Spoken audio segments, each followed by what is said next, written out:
तो देखिए एक एक जानकारी आपको दे रहे हैं उनसे जुड़ी हुई। जिसने पूर्णता को हमारे पृथ्वी पर, हमारे संगीत क्षेत्र में, हमारे कला जगत में पूर्णता को परिपूरित किया इस पृथ्वी पर, और कला की परिभाषा को एस्टेब्लिश किया, निश्चित किया और बताया कि हाँ, हम रहें न रहें, हमारे कृत्य और हमारे सत्य अब पूर्णता की ओर अग्रसर रहेंगे और सदैव अन्यों को प्रेरित करेंगे। तो इस तरह की विभूतियां होती हैं, इनसे अपूर्णता कभी नहीं, इनसे जगत की पूर्णता होती है और नई आत्माओं का आना प्रशस्त करके जाती हैं ऐसी बड़ी आत्माएं। जी कैलाश जी, कभी आपने भी उनसे मुलाकात की होगी, कोई वाकया आज आपको ऐसा याद आ रहा हो आशा जी के साथ? हम लोगों का एक्चुअली एक टूर से तो बहुत बार मिलती हैं फंक्शनों में, तो लेकिन एक महीने का जो एक यूएस कनाडा का टूर हुआ था 2007 या 2008 में, वो बहुत ही अविस्मरणीय है। वो कभी हम भूलेंगे नहीं, क्योंकि उसमें क्या मनुष्य का व्यक्तित्व पता लगता है और व्यक्तिगत बातें पता लगती हैं, चुटकुले पता लगते हैं, ह्यूमर पता लगता है, इंसान के जीने का ढंग पता लगता है, क्योंकि यात्राओं से ही असली इंसान की इंसानियत पता लगती है। किसी को कितना टेम्परामेंट है, कितना बन के रहता है, कितना, तो वो सब पता लगता है। एक महीने तक वो भी दूसरे देश में, दूसरे खंड में, दूसरे टाइम जोन में, तो बहुत कुछ पता लग जाता है। वो अच्छा रहा अनुभव। प्यारी आत्मा थी आशा जी, और वयोवृद्ध होकर भी वो मिक्स हो जाती थी अपने जूनियर्स के साथ भी, और के अंदर तो बहाने लोगों में यही था, भारतीय जीवन शैली का जो प्रतिबिंब झलकता है बड़े लोगों में, गुणवंतों में, वो दिखता था उनमें भी। बहुत बहुत परमात्मा से प्रार्थना, अपने चरणों में, श्री चरणों में सदगति दें और उनके परिवार को संबल दें इस ऐसी घड़ी में। और उनको यही प्रार्थना है कि सारा जगत उनके लिए प्रार्थना करे। हमारी बहुत बहुत श्रद्धांजलि उनके चरणों। तो कैलाश खेर को आप सुन रहे थे, जिन्होंने श्रद्धांजलि देते हुए याद किया आशा भोसले को और उनके साथ में बिताए गए पलों का भी उन्होंने जिक्र किया। कहा कि एक जो जर्नी थी वो यादगार थी। तो एक लंबा करियर रहा है उनका सिंगिंग में, और बॉलीवुड के कई ऐसे सुपरहिट गाने जिनको आशा भोसले ने अपनी आवाज़ दी थी, और कई मंचों पर वो लता मंगेशकर का भी जिक्र करती रहीं, उन्हें याद करती रहीं। और आज पूरा देश आशा भोसले को याद कर रहा है। हालांकि थोड़ी देर पहले तक सब उनके ठीक होने की दुआ कर रहे थे। कई सारे पॉलिटिकल लीडर्स के भी ट्वीट सामने आए थे। थोड़ी देर पहले प्रधानमंत्री नरेंद्र मोदी ने भी ट्वीट करके ईश्वर से प्रार्थना की थी कि आशा भोसले जल्दी ठीक हो जाएं। लेकिन डॉक्टर्स की तरफ से कल ये जानकारी दी गई थी कि वो रिकवर कर रही हैं। हालांकि उनकी चेस्ट में इन्फेक्शन है और कई सारी उपलब्धियां आशा भोसले के नाम है। कई सारे अवार्ड से उन्हें नवाजा गया। 1997 में ग्रैमी पुरस्कार पाने वाली पहली भारतीय गायिका बनी थी आशा भोसले। 8 सितंबर 1933 को उनका जन्म हुआ था। पहली फिल्म माझा बाल, जिसमें उन्होंने अपनी आवाज़ दी थी, और उसके बाद में हिंदी फिल्मों में कई सारे गाने गाए। इसके अलावा और भी कई सारी भाषाएं थी जिनमें आशा भोसले ने अपनी आवाज़ दी और उन गानों को सुपर डुपर हिट बनाया। 2011 में Guinness book of world record में भी अपना नाम दर्ज कराया। 2008 में पद्म विभूषण से नवाजी गई। 2000 में दादा साहब फाल्के पुरस्कार से सम्मानित किया गया, और 1997 में ग्रैमी पुरस्कार दिया गया था, और पहली भारतीय गायिका बनी थी आशा भोसले। कई सारे अवार्ड्स, सम्मान आशा भोसले ने अपने नाम किए थे, और कई भाषाओं में अपनी आवाज़ देकर कई गानों को हिट बनाया था। और उनकी आवाज़ आज भी लोग सुनते थे, और कई सारे मंचों पर आशा भोसले दिखाई देती थी जहां पर वो अपनी गायकी से समा तो बांधती ही थी, साथ ही कई मंचों पर उन्होंने लता मंगेशकर को भी याद किया। उनके साथ में बिताए गए किस्सों को वो अक्सर लोगों के सामने रखती थी, जिन्हें लोग भी काफ़ी ज़्यादा पसंद करते थे। और अब ये दुखद खबर मिली है कि आशा भोसले का निधन हो गया है। पिछले कुछ दिनों से अस्पताल में भर्ती थी और डॉक्टर्स की तरफ से जानकारी दी गई थी कि ट्रीटमेंट चल रहा है, लेकिन इन्फेक्शन है, उसको रिकवर करने की कोशिश की जा रही है। और कल सोमवार को उनका अंतिम संस्कार किया जाना है। जिस आवास में वो रहती थी वहीं पर उनके पार्थिव शरीर को रखा जाएगा और अंतिम दर्शन करने के लिए लोग पहुंचेंगे। आशा भोसले जी का निधन के बारे में सुन के बहुत ही दुख हुआ मुझे। एंड वो इतनी बड़ी कलाकार थी, इतनी बड़ी सिंगर, हमारे फिल्म इंडस्ट्री की शान थी। वो हर किस्म का गाना गाती थी। जैसे लता जी वैसे ही उनकी बहन आशा भोसले जी भी बहुत सालों से रूल किया है। और हम लोगों का हम लोग जो गोल्डन पीरियड बोलते हैं फिल्म इंडस्ट्री का, उस वक्त के आर्टिस्ट हैं हम लोग एज एन एक्ट्रेस।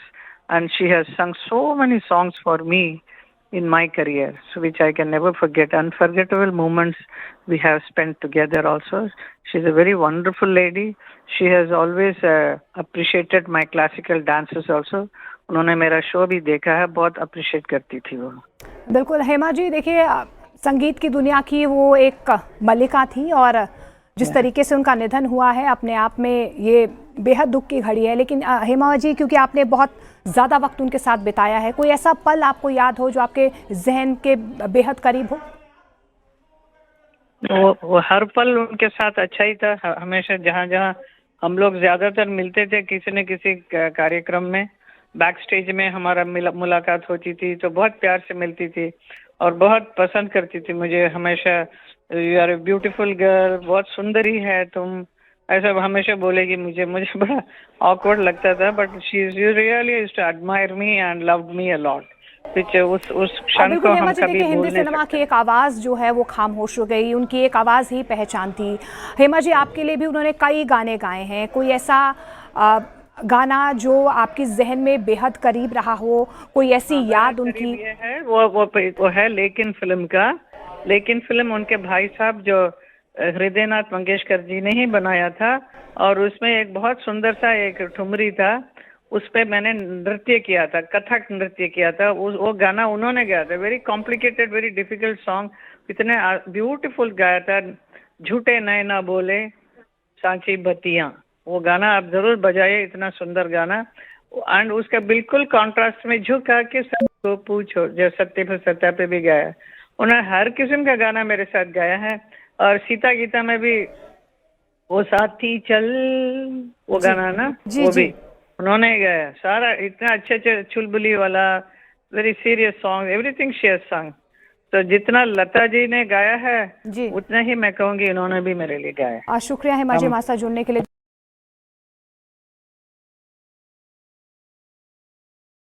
सुन रहे थे हेमा मालिनी के लिए कई सारे गाने आशा भोसले ने गाए हैं। और जिस वक्त हेमा मालिनी मूवीज करती थी उस वक्त उस दौर के कई सारे गानों को आवाज आशा भोसले ने दी थी, जिसका जिक्र अभी हेमा मालिनी ने भी किया।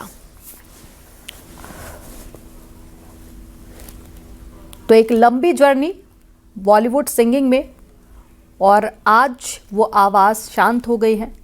आशा भोसले अब हमारे बीच में नहीं रही हैं। 92 साल की उम्र में उनका निधन हो गया है। मुंबई के ब्रीच कैंडी अस्पताल में आखिरी सांस ली है। उन्हें शनिवार शाम को ही भर्ती कराया गया था। तब खबर ये आई थी कि कार्डियक अरेस्ट हुआ है, साथ ही चेस्ट में कुछ समस्या है। बाद में जानकारी ये मिली कि कुछ इन्फेक्शन है। हालांकि डॉक्टर्स की तरफ से कहा गया था कि जल्दी वो ठीक हो जाएंगे। बहुत सारी यादें हैं इन लोगों के साथ, ये बिल्कुल हीरे रहे हैं। आशा जी, लता जी, मोहम्मद रफ़ी साहब, मुकेश जी, और हमारा कनेक्शन, हम पुराने जो आर्टिस्ट हैं वो हम इनके इतने करीबी रहे हैं, क्योंकि जब रिकॉर्डिंग्स वगैरह होती थी, उससे पहले लाइव रिकॉर्डिंग जो होती थी हमारे ज़माने में, तो हमारा इंटरैक्शन होता था हमारे प्लेबैक सिंगर्स के साथ, कि जैसे मेरे लिए वो गाना गा रहे हैं तो एक ख़ास तरीके से गाएंगे, किसी और के लिए गा रहे हैं तो उनके ढंग से गाएंगे। ये सब बातें होती थी।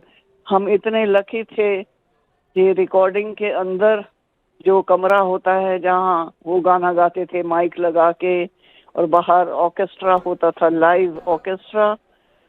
हम देखते थे रिहर्सल और उनके साथ इंटरैक्ट करते थे, और वो हमें सजेशन देते थे कि ये मैं इस तरह गा रही हूँ खास आपके लिए।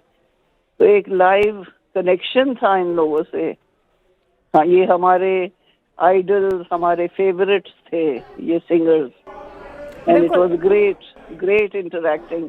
पिछले दिनों जो रमजान में मैंने उनका इंटरव्यू देखा, उन्होंने ये कहा इंटरव्यूअर को जी। कि रमजान के लिए शुभकामनाएं, रमजान के लिए बहुत मुबारकबाद, सबको विश किया, ईद मुबारक विश किए।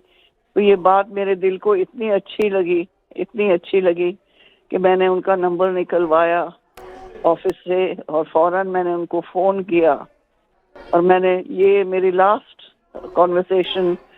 मेरा कॉन्वर्सेशन था उनके साथ, और उनको कहा मैंने कि आपने इतनी खूबसूरती से अदा किया है ये message, God bless you, and बहुत बहुत प्यार दिया उनको। तो मुझे बड़ी खुशी है कि कुछ दिन पहले ही, समझिए 1 महीना पहले ही, 20 दिन पहले ही मेरी और उनकी बातचीत हो गई। वो अच्छी भली तो लग रही थी, मैंने उनको देखा था। हाल ही के दिनों में सायरा बानो जी उनकी तबीयत थोड़ी ज़्यादा नाजुक हो गई थी। क्या हाल ही दिनों में कोई बातचीत आपकी उनसे हो पाई हो, या उनके परिवार वालों से कोई बातचीत हुई हो?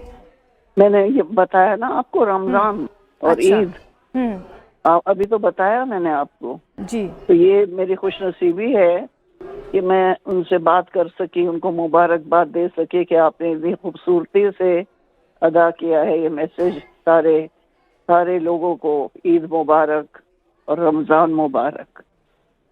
बहुत ही अफसोस हुआ है, मैं बात नहीं कर सकती। ऐसा लगता है कि हमारे फैमिली का कोई चला गया। बहुत दिल दुख रहा है। ये तो डायमंड्स हैं हमारे इंडस्ट्री के, इनका कोई भी बदल नहीं है।